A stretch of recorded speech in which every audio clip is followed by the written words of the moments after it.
So welcome to the corridor. I'm Angel León, your host, and this is the show where we sit down with founders, investors, and builders shaping the future of Latino innovation, and we talk about what it really takes to bet on the people the world tends to overlook sometimes. And today I'm with David Olivencia, one of the people actually building the infrastructure to write those checks. So let's get into it. David, if you want to first introduce yourself to the audience really quick and who you are, what you do. Yeah, sure. Thanks. Thank you, Angel, for having me and pulling this podcast together. Quickly about me, uh, born outside of Chicago in the Indiana suburbs of Chicago. All my family is from Puerto Rico. Was the first in many, but took the technology route, became an engineer, technology route, a senior technology executive across multiple Fortune 100s. Got an MBA from Notre Dame, fell in love with startups, and started investing in startups probably about 15 years ago to present. I've invested in about 80 or so different startups. In between there, very involved in a lot of nonprofits within our community, business related, technology related, founded some, grown them. High Tech, for example, one of the leading technology leadership organizations in the world. And then I guess 6 years ago or so, I decided to create with several folks, was a co-founder in Anelis Investors. Our mission is that we leverage the power of Latino growth to find, fund, and fuel the best ventures in America. We've done that for now 6 years. We're now one of the largest and fastest growing angel investing groups in America. We're at about 700 members and 30 sponsors, some of the top banks, top law firms, top accounting firms, top tech firms are sponsors. We've got a strong portfolio of about 30 or so companies. And then 2 years, or maybe now 3 years ago, myself and one of our co-founders, Adela Cepeda, we both general partners of a venture fund that we launched about 3 years ago. And that fund is backed by Bank of America, the state of Illinois, and about 90 other limited partners. And that fund has done about 10 investments or so right now. We're looking to do another 10 within the next year or two. I also serve on two corporate boards. One is called Schurz Communications. It's broadband tech board, family-owned company. And then the other is Old Plank Trail Bank. It's a charter of Wintrust Bank, regional bank out of Chicago. And I'm an author of a book called Networking Excellence. So did that about 3 years ago. People asked, I said, people say, you're pretty good at networking. I said, oh, yeah, thank you. And then I said, I wanted to write a book. And so I wrote the book on networking. So all of that, a little bit longer probably than what you wanted, Angel, but that's me. And I think gives good context for what we're going to talk about. Yeah, no, definitely. And you could have done a lot of different things with your career, right? And being having your corporate background and corporate starts, right? So building capital infrastructure for Latino founders specifically, right? It doesn't seem to be like the obvious next step. So what's the real reason, right? Why, like, what happened that made this the thing that you couldn't walk away from? Yeah, there's we looked at the growing demographics in America, and we saw that there was a couple of things. We the founders of Anelis have amazing networks in the Fortune 500s and beyond, and we saw that we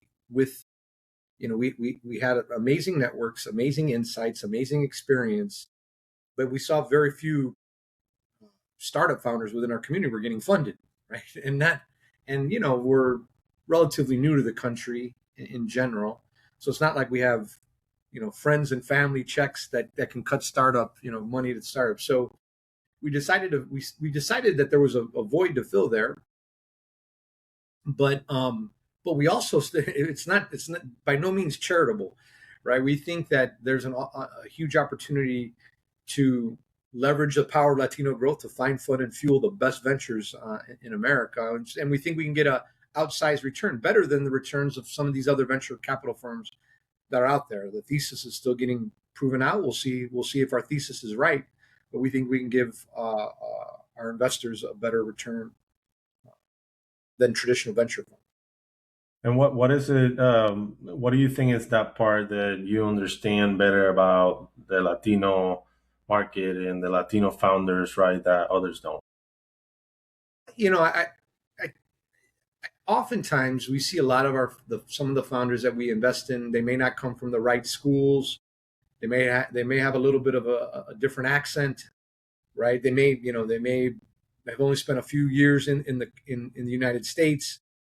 And for some venture firms, they're in the business. We are in the business of always minimizing risk, right? So some people might see that as a little bit too risky. Some venture firms might see that a little bit too risky, and they pass.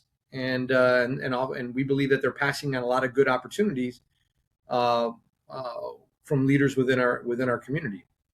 Um, so that, yeah, we think that that's one. I think it's also networks. I mean, I think the this is a business, whether you're a startup or an investor. It's networks and who you know. And a lot of times, our community, we're not necessarily we're not always gone to the right schools. We always have the network of startup founders around it. In pockets there are, but maybe that's just an area where we potentially lack. And so that I think also creates some challenges. So everyone, and everyone cites that stat, right? That everyone knows about, less than 2%, et cetera. And you basically live in that number, right? Because that's your market, and you see the deals, you write the checks, right? So what do you think that statistic gets wrong, right? Is the problem really access to the capital? Is it something further, upstream nobody wants to say out loud? Like, what are your thoughts about that? This funny thing in today's environment, right? It's very few deals that are getting funded with like mega capital, which wasn't the case back 5-10 years ago, right? Where it's a little bit more distributed. Now it's if you're in those handful of deals that are getting mega funded, that's gonna sway the capital as well.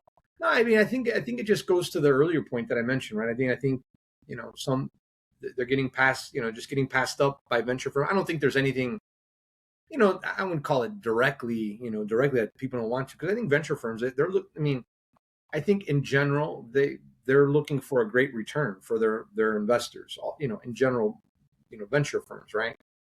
And but I think where the 2% happens is, where are you gonna place your bets, and or double down on, or help when or reinvest when they need reinvestment. Those would be the things that. But I think it goes to my earlier point. So where do you see the Latino startup ecosystem, or at least the Latino VC side of things, let's say in the next 10 years, right? Like, what needs to happen in 10 years for that number to grow? Yeah, it's an interesting question. It's a good question. Uh, if you think about it, there's like there's a handful of venture firms that are focused on, call it, Latino growth. Uh, you know, there's another, and I'll say a handful that indirectly, they're looking to invest in diverse or representative founders, right? But it's not a lot, right? And so let's just say it's 10 firms, and they've got, and I'm being aggressive, but let's say they have 100 million, you know, or whatever. Let's say a billion amongst all 10 to invest. Um, that's barely putting a dent I think that, yeah, that's 1%. If they were to deploy it all, and not, like I said, not all of them, deploy that all, because I think the number is about 300 billion or so that gets raised uh, uh, every year in venture. And then, Hmm. you figure if it's 300 billion, there's probably probably five companies that are getting 200 billion of that, and then the rest is kind of spread out across lots of other ones, right?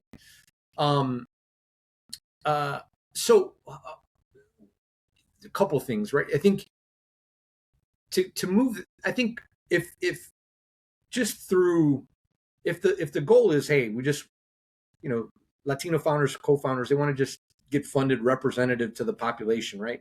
I think that if we just don't do it, I think over time that's going to happen, right? Just I think what is 30-40% of the United States is going to be Latino anyways. So I think that it's just going to happen, right? But I think in the short term, we need to, there's very few, like, I think there's not a ton. There's maybe like, if you look at general partners that are, of Hispanic and Latino background, there's not that many. There's, I'd say that's also a number that's like 1% or something like that. Is really, really small. So you need to build more. You need to, build more leaders, build more venture people who want to take the career in venture. I mean, if you would have told me 10 years ago I'd be a venture capitalist and startup investor 10, 15 years ago, that I would, it wasn't even on my mind as a career option, right? And so I think it's exposing people within our community to the asset class, but then a career, in venture capital, what it means, how you build the skills for it. And I think by doing that, it makes the venture industry better, right? It makes it better, more diverse, more inclusive. But it also should get help us get more investment to startups within our community as well. Yeah, definitely. And from the VC side, this is something that I was sort of thinking about as well myself, and is in terms of the early stages in the Latino community, right? There's a bunch of different Latino funds out there, all sort of course, specializing in different things in their own thesis. However, there's there's just a few of them, right? And then all those are sort of maturing as well, right? So the early stage seems to be having maybe a bigger gap, just because there's not also many emerging, right, Latino funds coming out with that much speed at the same time. So do you think that could be a problem with the early stages, and then potentially, of course, like seed stage or plus sort of VC firms out there to get enough deal flow? Yeah, then you're it's then we're at what stage, right? Our firm and our fund, the angel group and the fund in general, are really at the seed stage. So 90% of the startups are operating at this kind of pre-seed ish, roughly 90% are operating at this pre-seed phase and trying to get to seed. 10% of them get to seed, and then it's like 1% of them get to series A, and I think it's even less than that. So yeah, I mean, that's kind of how I see it, playing out. But yeah, the pre-seed, there's a gap there. I mean, I think there should, there's not if you're just looking at investing in pre-seed, startups that have a focus around Latino growth, whether it's the founding team or a market that they're going after. Yeah, you're gonna have to pitch it to investors who may not be Latino, basically, because there's so few that are. And for example, we really don't do pre-seed. So that of the 10 or so, now I don't even know. I mean, there's a handful. I'm not going to Hmm. mention your name, but yeah, it is the hardest. And again, that goes to my point. We don't have a bunch of friends and family that you now. One of the I guess benefits right now is that with AI, the cost to kick off a startup and get it going and scale it and all that kind of stuff is dropped dramatically, right? And it keeps getting cheaper. So I think, you know, what you can do with the capital is a million times more impactful than you could do 5-10 years ago. With per 50K of investment, per 100K of investment, what you can get out of it now is a heck of a lot more. So yeah, so that's my thoughts on the pre-seed. Okay. And this is a question that I asked another VC in another episode. And I wanted to hear your thoughts as well in terms of artificial intelligence, right? And how do you think is that affecting negatively or positively? And where do you think that is going in terms of how to use AI for VC, right?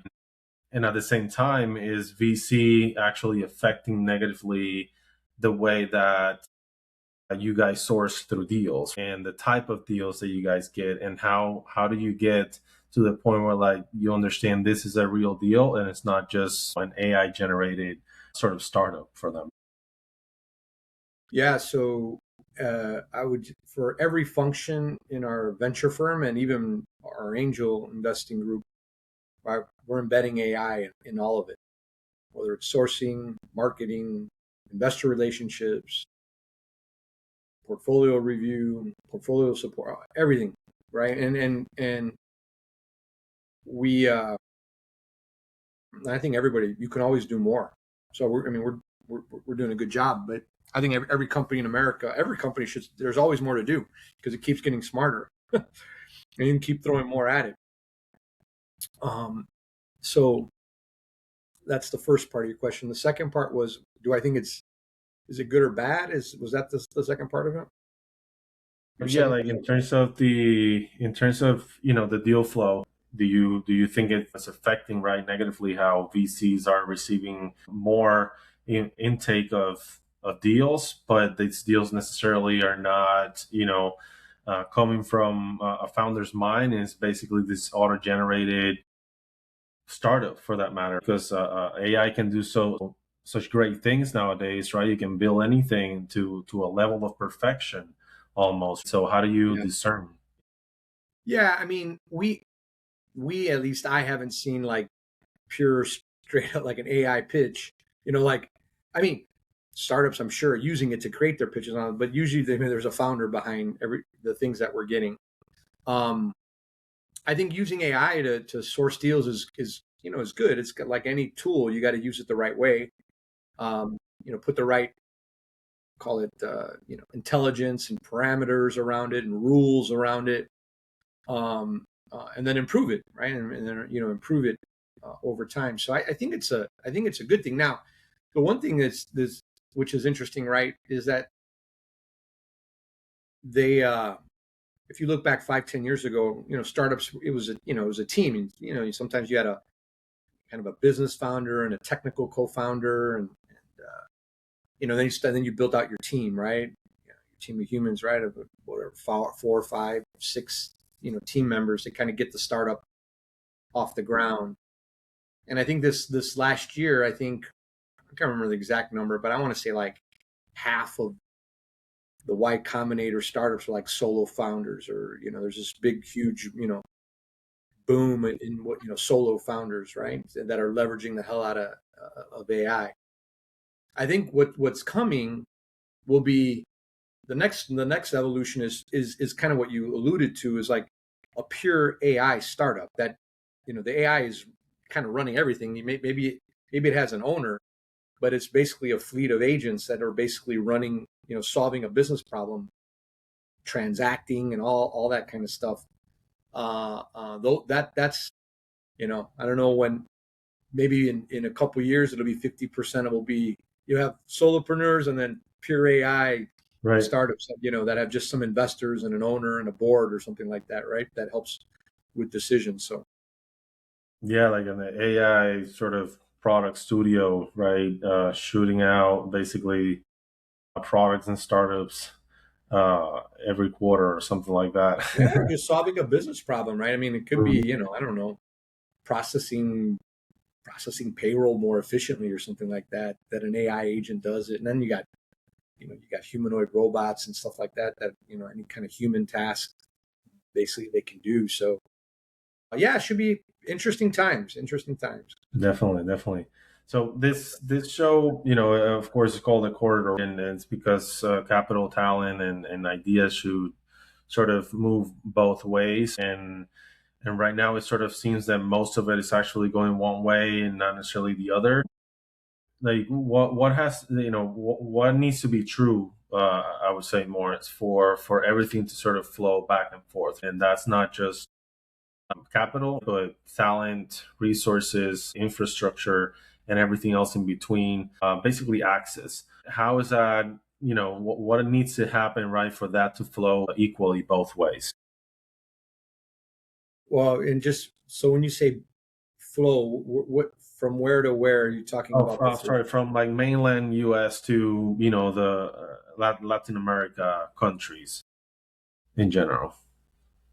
Yeah, well, I mean, I don't think there's one solution, but I think there's you know, I mean, Angeles, we've got some members in Latin America. There's, Miami acts as a really good point, what they're doing with Emerge America and, the event that they have there. Um, I'm getting contacted by various family offices that are in Latin America and asked to speak on, venture and innovation and so I think these, bridges, that we naturally have, I think will be good between to help because it's an education thing too, right? I mean, I think Latin America. I mean, I was just in Colombia last week speaking with a family office, right? And the call it startup venture, like the asset class of. I mean, like if you think about investors in the United States in general, for the most part, very open to venture, especially in the coast, right? So, in Latin America, it's very small, very ventures like a very small part of their portfolio, if any, right? Just it's a lot of the traditional, right? Real estate, businesses, some small businesses, some equities and things like farms, things like that, right? And so there's a bit of education that needs to happen as well, uh, around the asset class, the risk reward profile. How do you pick startups? There's a lot in there. Time horizon, right? And this isn't like it's like a high risk, high reward, and a long time. So it's like not that liquid.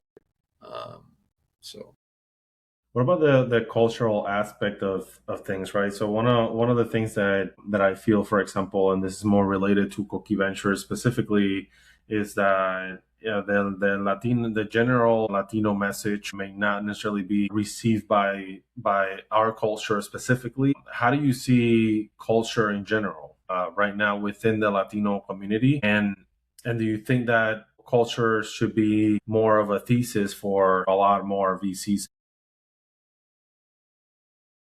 it depends. Uh, if you're a VC, you gotta you gotta pick a thesis that you're that you believe in. You got to pick a thesis that you can defend, and then you got to pick a thesis that you're going to go to pitch investors on that they're going to believe in you and the thesis and what you can defend and why. If they're going to take their capital, their hard-earned money, and give it to you, why they should give it to you versus all the other alternatives that they can put their money in.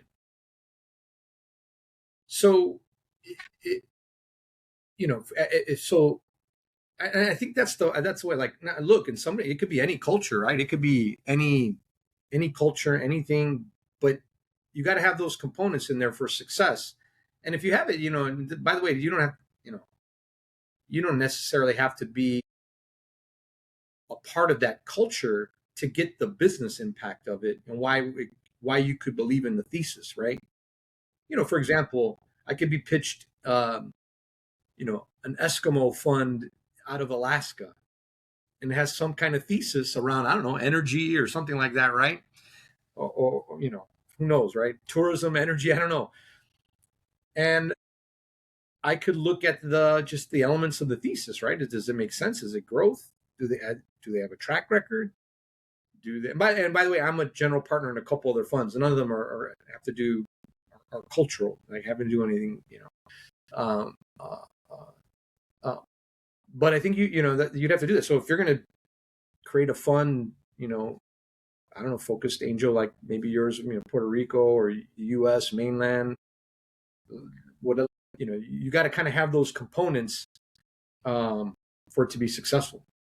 David, I know you gotta go soon, so I don't want to take more of your time. And I really appreciate telling your story and talking about your thoughts about a bunch of different topics that we discussed, and just in general showing the work that you're doing, of course, in the corridor as well. Last thing is, how can people contact you? I think that's one of the most important things for this show, access.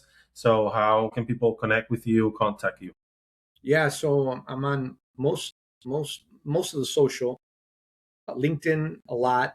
I'm on X, D Olivencia, and I have a website, davidolivencia.com, that has more information on book and my speaking and all that kind of stuff. And then obviously, Anelis Investors, Anelis Ventures. You can also follow me there across the website, LinkedIn, primarily where those are. Thank you, David. I really appreciate it. And to the audience, everyone listening to this is the Corridor. I'm Angel León, the host, and this is the show where we sit down with the founders, investors, and buildings, basically shaping the future of Latino innovation. So I really appreciate again, David, for your time. Thank you, and everyone out there. Thank you for listening. Thank you.